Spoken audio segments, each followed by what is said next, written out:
नमस्ते। मेरा नाम रोहित सिंह है और मैं जयपुर राजस्थान का रहने वाला हूँ। अभी मैं एक इंग्लिश मीडियम स्कूल में पढ़ा रहा हूँ, एक इतिहास और राजनीति विज्ञान के शिक्षक के रूप में। और उस स्कूल का नाम है Ryan international school, Mansarovar, Jaipur. कक्षा 11 और 12 के छात्रों को मैं पढ़ाता हूँ इतिहास और राजनीति विज्ञान। आज हम बात करने वाले हैं क्लास 10 एसएसटी, और उसका जो एक टॉपिक है उसमें एक जो छोटा सा हिस्सा आता है सामाजिक विज्ञान का, जिसको हम बोलते हैं नागरिक शास्त्र, सिविक्स। मैं बात करने वाला हूं एक ऐसी चीज की जो हमारे देश का आधार है, एक आधार ऐसा जो 140 करोड़ लोगों को आपस में जोड़े रखता है। आपको पता है कि 140 करोड़ लोगों की आबादी है, जिसमें हजारों किस्म की भाषाएं हैं, अनेकों जातियां हैं, अनेकों धर्म के मानने वाले लोग हमारे यहाँ पर रहते हैं। एक ऐसी क्या चीज है जो उनको इतना सारा विविधताओं में रहने के बावजूद भी भारत के लोग हमेशा एक रहते हैं। इसलिए शायद हमारे देश को कहा जाता है विविधताओं में एकता वाला देश। ऐसा क्या खास है हमारे देश में जो इसको दुनिया के सभी देशों से अलग बनाता है? निसंदेह ये बात बिल्कुल सही है कि हमारा देश का संविधान बहुत विशाल है, लेकिन बहुत गहरा भी है।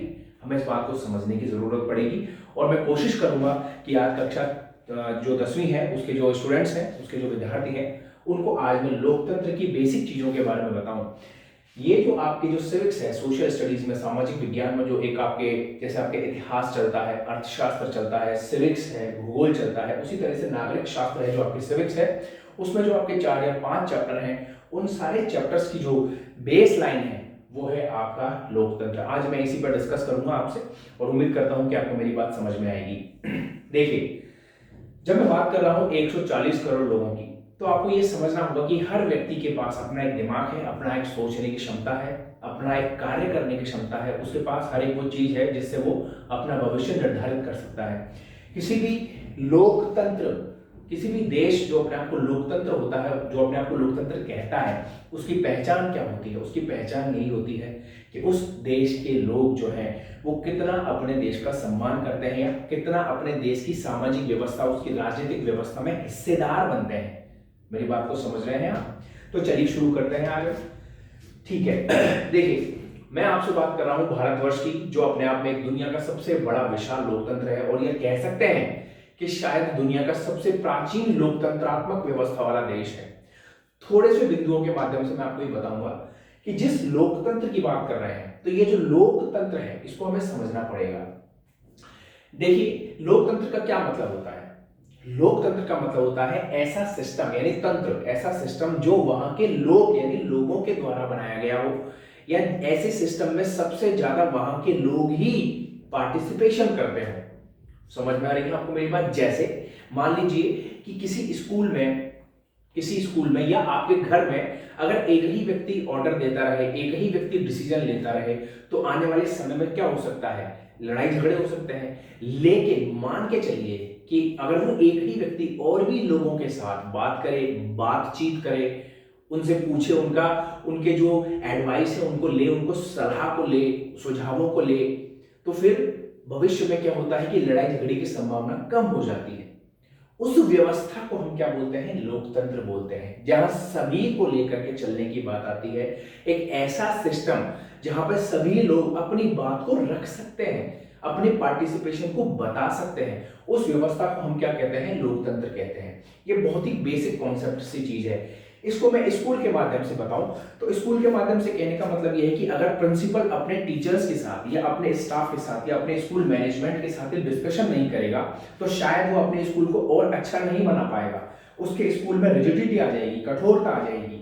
समझ में आ रही है बात? लेकिन अगर प्रिंसिपल अपने टीचर्स के साथ बैठक करेगा, स्टाफ मीटिंग लेगा, सभी लोगों से बात करेगा, उनकी समस्याओं को सुनेगा, उनकी समस्याओं को सॉल्ट आउट करेगा, तो जो स्कूल के लोग हैं, जो स्कूल के स्टाफ है, वो अपने आप को ऐसा महसूस करेंगे जैसे हम इसी स्कूल के क्या है, सिस्टम के अंग हैं, पार्टिसिपेशन कर रहे हैं वो। तो ऐसे सिस्टम में क्या आती है? पारदर्शिता आती है, और आने वाले समय में वो सिस्टम बहुत अच्छी तरह चलता है और लंबा चलता है। ये बात हो गई। अब मैं आपको एक बात बताना चाहूंगा, और मैं आपसे पूछना भी चाहता हूं कि मान के चलते हैं कि अगर किसी देश को आपको ये देखना है कि वो देश लोकतंत्रात्मक व्यवस्था वाला है, डेमोक्रेटिक सिस्टम वाला है या नहीं है, तो आप उसको कैसे बताएंगे?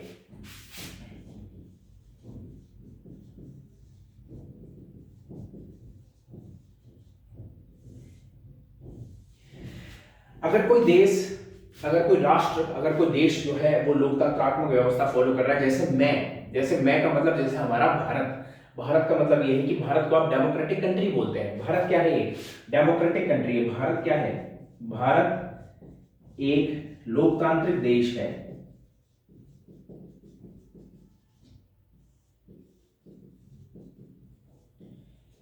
अब ये लोकतांत्रिक देश का मतलब, जैसे कि मैंने आपको बताया कि भारत पूरा सबसे पुराना लोकतांत्रिक देश हो सकता है, क्योंकि जब आप बड़े हो जाएंगे और 11वीं और 12वीं कक्षाओं में जब इतिहास पढ़ेंगे तो आपको जानने का मिलेगा कि हमारे यहाँ पे महाजनपद सिस्टम हुआ करता था।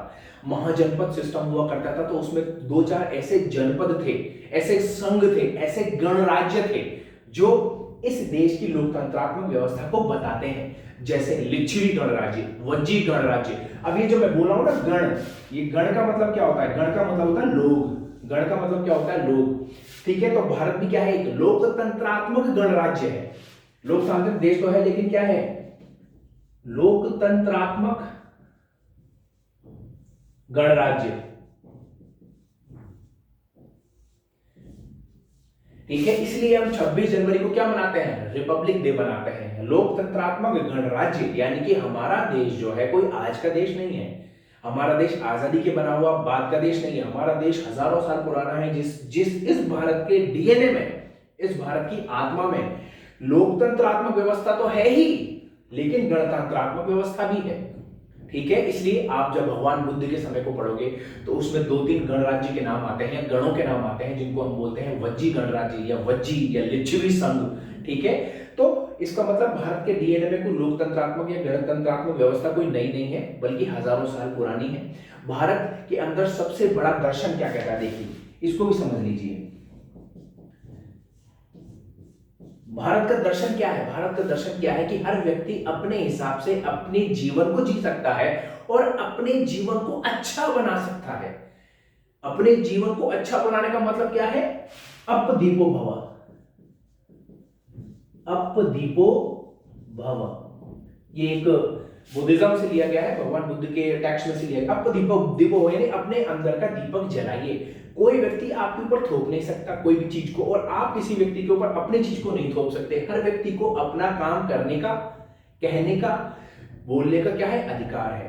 तो ये बात तो आपके डेमोक्रेटिक सिस्टम में है, लेकिन मैं वही वापस उसी पॉइंट पे आता हूं कि भारत लोकतांत्रिक देश है, लोकतंत्रात्मक गणराज्य, यानी कि यहां पर अब किसी भी प्रकार का राजतंत्र नहीं है। राजाओं वाला सिस्टम खत्म हो चुका है।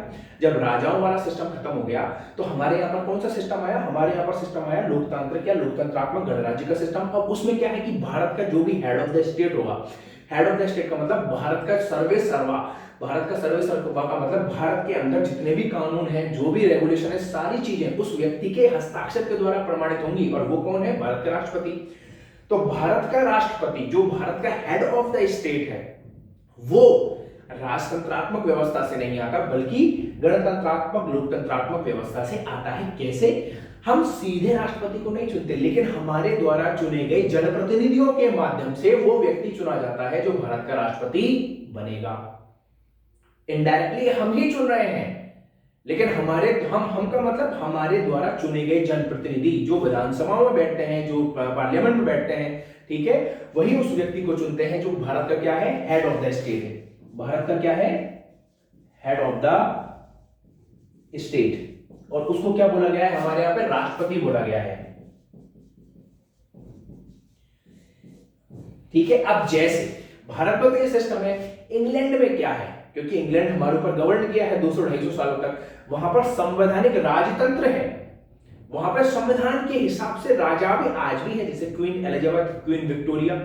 ठीक है, समझ में आ रही है बात आपको? तो वहां पे संवैधानिक राजतंत्र है, वो संविधान के हिसाब से चलते हैं, लेकिन हमारे यहाँ पे संवैधानिक गणतंत्रात्मक व्यवस्था है, लोकतंत्रात्मक व्यवस्था है। इसलिए हमारे ऊपर कोई भी व्यक्ति जबरदस्ती थोपा गया नहीं है। एक तो ये वाली बात हो गई कि अगर आप किसी भी डेमोक्रेटिक कंट्री को ये देखना चाहते हैं कि वो किस प्रकार काम करता है। दूसरी बात, ये बात तो हो गई जिसमें मैंने दर्शन की बात की। हमारा जो देश है वो लोकतांत्रिक गणराज्य है, हेड ऑफ द स्टेट राष्ट्रपति है। अब हम बात करते हैं दूसरी तरफ। दूसरा क्या पॉइंट हो सकता है? इसको मैं मिटा देता हूं।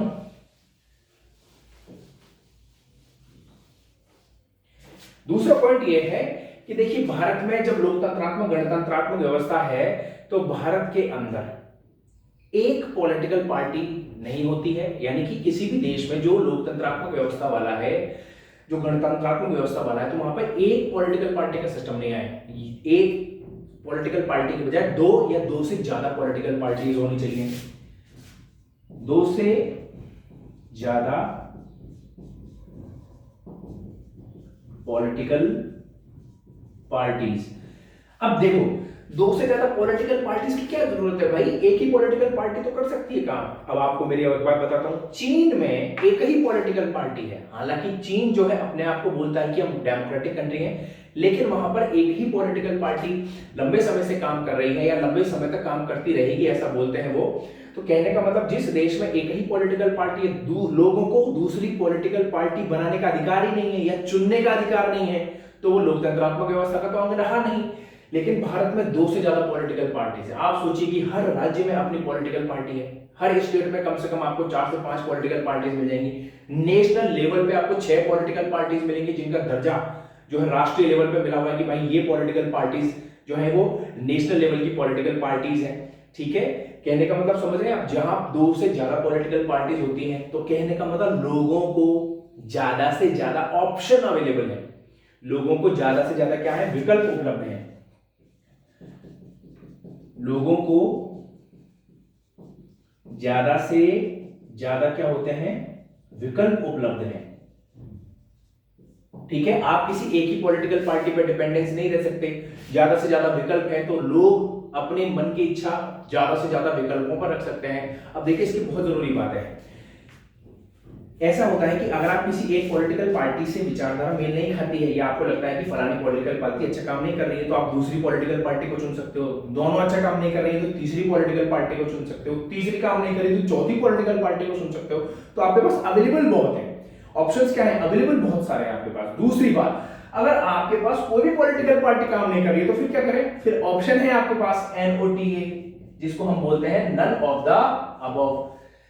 हर लोकतंत्रात्मक गणराज्य वाले देश में इलेक्शन होते हैं, जैसे हमारे यहाँ पर हर 5 साल में या 5 साल से पहले इलेक्शन करवाए जाते हैं। वो इलेक्शन क्यों करवाए जा रहे हैं, आपको मौका देने के लिए। आप अगर आपको लगता है कि कोई सरकार या कोई भी राज्य सरकार या जो नेशनल लेवल की सरकार है वो सही तरीके से काम नहीं कर रही है, तो हमारी इच्छा है कि हम उसको बदल दें। अब ऐसा तो है नहीं कि 140 करोड़ की आबादी सीधे पार्लियामेंट में, दिल्ली में बैठ जाएगी, संसद में बैठ जाएगी। तो क्या कर रखा है कि हमने जनसंख्या के आधार पर, भाई जैसे 20 लाख की आबादी पर या 40 लाख की आबादी पर हमने एक मेंबर ऑफ पार्लियामेंट बिठा दिया, 10 लाख की आबादी पर हमने जो है MLA बिठा दिया राज्य के लिए। ठीक है, तो हमने ऐसे बांट रखे हैं। ठीक है, तो कहने का मतलब यह है कि उन सभी पूरे 140 करोड़ की आबादी को रिप्रेजेंटेटिव्स जो होते हैं वो आपके पार्लियामेंट में बैठते हैं। अगर आपको काम पसंद नहीं आ रहा तो आप उन्हें बदल दीजिए, सरकार भी बदल जाएगी और आपका मेंबर ऑफ पार्लियामेंट के MLA दोनों बदल जाएंगे। तो आपको कहने का अधिकार है, आपको बताने का अधिकार है। ठीक है, तीसरी बात, तो हमारे यहाँ पे क्या हो गया, देखो, तो हमारे यहाँ पे क्या बात हो गई कि एक तो इलेक्शंस होने चाहिए, दूसरा है पॉलिटिकल पार्टीज होने चाहिए। ठीक है, तीसरा है, अब तीसरी चीज में क्या है, जब आपके देश में जो बहुत बड़ा लोकतंत्रात्मक या डेमोक्रेटिक सिस्टम रखता है अपने देश में, तो वहां पर आपके यहां पर मीडिया भी होता है। मीडिया का मतलब ये हो गया कि पत्रकारिता, यानी कि आपका जो पत्रकार जगत है, आपका जो चौथा स्तंभ है लोकतंत्र का, चौथा जो स्तंभ है वो भी मजबूत होना चाहिए। वो किसी के दबाव में काम ना करे, वो किसी के बहकावे में काम ना करे, उसको भी फ्रीडम होनी चाहिए। तो मीडिया के साथ साथ हमारे यहाँ पर संसद भी, जैसे जिसमें कार्यपालिका, विधायिका और जुडिशरी, न्यायपालिका, ये तीनों एक दूसरे के जो है, जैसे आपकी कार्यपालिका हो गई, विधायिका हो गई और न्यायपालिका हो गई, तीनों एक दूसरे पर नजर रखते हैं, कोई किसी की पावर्स को ओवरलैप नहीं करता।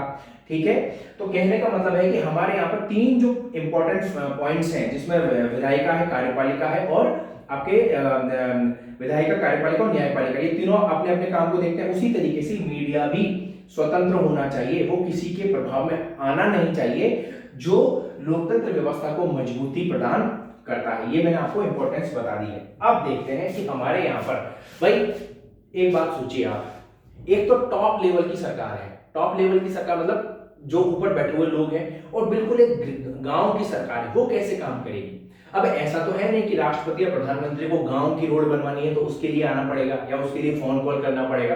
तो ऐसे में हमारे सिस्टम को मजबूती देने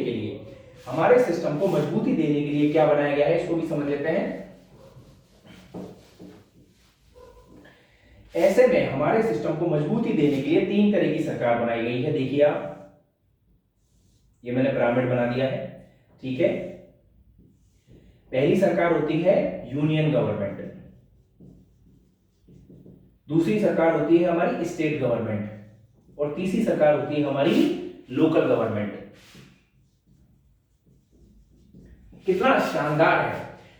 जो देश को चलाए, आर्मी या आपके फाइनेंस या आपके विदेशी मामले, जो बड़े बड़े मामले देखे जाते हैं, ठीक है, वो सारे के सारे मामले कहां आते हैं, आपके यूनियन गवर्नमेंट, जिसको हम कभी कभी केंद्र सरकार भी बोल देते हैं। हालांकि ये शब्द सही नहीं है केंद्र सरकार, उसके लिए जो ऑथेंटिक संवैधानिक शब्द है वो है भारत की संघीय सरकार। इसको हम हिंदी में बोलते हैं संघ सरकार, संघीय या संघ सरकार।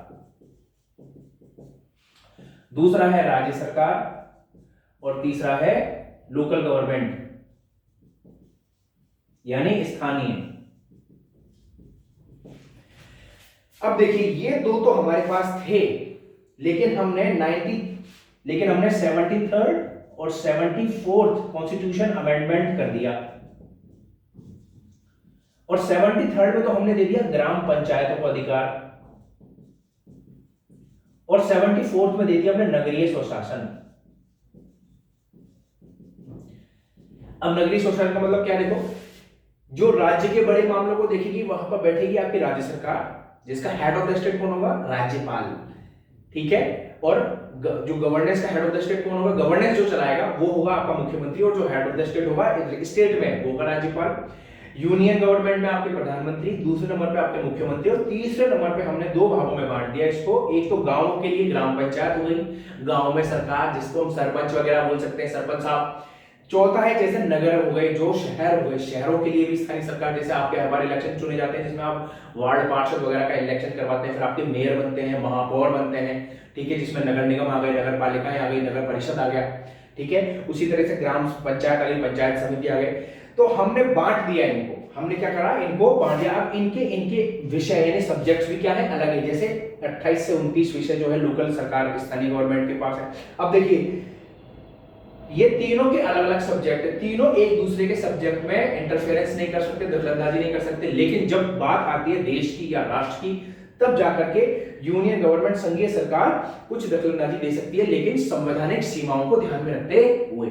वो आपका विषय नहीं है, वो आगे वाली क्लासेस का विषय है, तो हमें ये ध्यान रखना है। तो लोकतंत्र को इस तरह से आपको डिवाइड किया गया है, ठीक है, ये बात बहुत अच्छी होगी। 73 या 74, इसमें भी महिलाओं के एम्पावरमेंट के लिए, महिलाओं को आगे बढ़ाने के लिए भी हमने क्या किया है, बहुत अच्छा जो है, आपके पता होगा, आपके एक महिलाओं के आरक्षण से संबंधित विधेयक पास किया हमने, महिलाओं के आरक्षण से संबंधित विधेयक पास किया, जिसमें अब क्या होगा आने वाले समय में कि महिलाओं को ज्यादा प्राथमिकता दी जाएगी इलेक्शन के समय में, चुनाव लड़वाने हैं या फिर उनको जो है पंचायतों का बहुत बड़ा हिस्सा दिया जाएगा। कहने का मतलब है जितने ज्यादा महिलाएं आएंगी तो महिलाओं का एम्पावरमेंट होगा। तो हम अपनी लोकतांत्रिक व्यवस्था को बनाने के लिए जो कर सकते हैं वो हम कर रहे हैं, संवैधानिक दायरे में रह करके। ये तो बात हो गई हमारी लोकतंत्रात्मक व्यवस्था की, ठीक है साहब। अब देखिए, मैं अब आपको एक ऐसी चीज बताऊंगा जो आपको जाननी चाहिए, समझनी चाहिए, ठीक है। ये चीज तो हो गई काम करने का तरीका।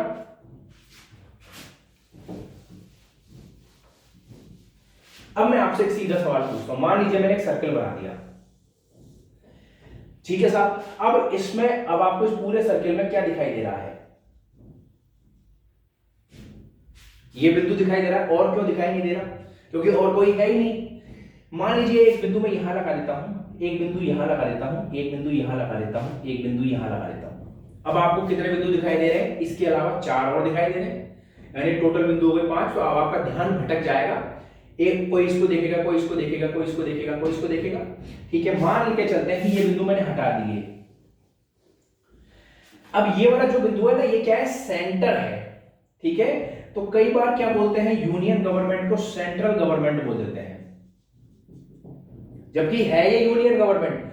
अब देखो क्या हुआ कि सेंट्रल गवर्नमेंट के पास पूरी शक्ति नहीं होनी चाहिए, पूरी शक्ति नहीं होनी चाहिए, पूरी शक्ति नहीं होनी चाहिए, इसलिए हमने इसको क्या कर दिया, डिसेंट। अच्छा, ये सेंट्रल गवर्नमेंट है तो इसके पास पूरी शक्ति नहीं होनी चाहिए, तो हमने क्या करा कि कुछ शक्तियां सेंट्रल गवर्नमेंट ने संविधान के हिसाब से, संविधान को ध्यान में रखते हुए कुछ शक्तियां हमने स्टेट गवर्नमेंट को दे दी और कुछ शक्तियां हमने किसको दे दी, लोकल गवर्नमेंट को, पावर्स। ठीक है, तो अब ये सेंटर पावर अब यहां ये बांट दिया हमने, तो इसको बोलते हैं पावर शेयरिंग। पावर शेयरिंग का मतलब हो गया शक्ति का हस्तांतरण, शक्ति का बंटवारा, यानी कि शक्ति अब सिर्फ भारत की केंद्र सरकार या संघीय सरकार के पास ही नहीं है, राज्य सरकारों के पास अपनी एक पावर है, लोकल गवर्नमेंट, पंचायत, नगर निगम, नगर परिषद के पास अपनी एक पावर है। तो पावर को हमने एक जगह नहीं रखा, बांट दिया है संवैधानिक तरीके से, तो इसको क्या बोला गया है, पावर शेयरिंग बोला गया है। ठीक है, इसको क्या बोला गया है, पावर शेयरिंग, यानी शक्ति का बंटवारा, शक्ति का बंटवारा। ठीक है, अब जैसे ही हमने शक्ति का बंटवारा किया तो एक पावर ये हो गई, एक पावर ये हो गई और एक पावर ये हो गई। अब आपका ध्यान इन तीन बिंदुओं पर चला गया, तो ये जो सेंट्रल गवर्नमेंट थी ना, इसकी हमने क्या कर दिया, डिसेंट्रलाइजेशन कर दिया। पहले तो सेंटर, अब हमने क्या कर दिया इसका, डिसेंट्रलाइजेशन, डिसेंट्रलाइजेशन यानी कि विकेंद्रीकरण। पहले तो था केंद्रीकरण, केंद्रीकरण यानी केंद्र में एक ही बिंदु है, एक ही पावर हाउस है, लेकिन अब हमने उस पावर हाउस को भी क्या कर दिया, बांट दिया तीन हिस्सों में, तो उसका क्या हो गया, डिसेंट्रलाइजेशन, विकेंद्रीकरण। अब जो पावर है वो सिर्फ एक सरकार के पास नहीं है, अब वो पावर अलग अलग जगह बट गई है। तो एक तो हो गया आपका पावर शेयरिंग और एक हो गया विकेंद्रीकरण।